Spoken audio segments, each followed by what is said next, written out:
నటరాజ స్వామితత్వం. ఇది ఒక నృత్యం కథ కాదు. ఇది సృష్టి నడిచే విధానం. నటరాజుడు నాట్యం చేస్తున్నాడు అంటే దేవుడు ఆనందంగా నర్తిస్తున్నాడని కాదు. సృష్టి క్షణం కూడా ఆగకుండా కదులుతోందని అర్థం. ఆ నాట్యం సృష్టి, స్థితి, లయం, మళ్లీ సృష్టి. చుట్టూ ఉన్న అగ్ని వలయం అంటే కాలచక్రం. దానినుంచి ఎవరూ బయటకు వెళ్లలేరు. శివుడి ఒక కాలు నేలపై ఉంది అంటే ధర్మంలో నిలబడిన స్థిరత్వం. ఇంకో కాలు గాల్లో ఉంది అంటే మార్పు తప్పదన్న సత్యం.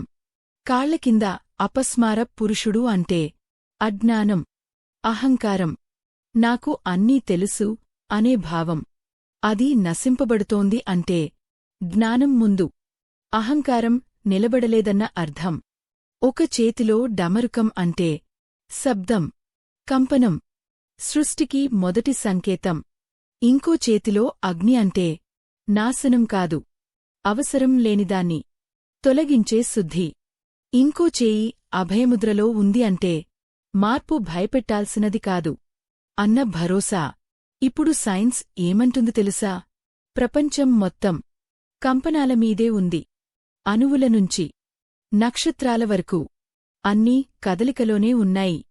అంటే నటరాజతత్వం భక్తి మాత్రమే కాదు, కాస్మిక్ సైన్స్.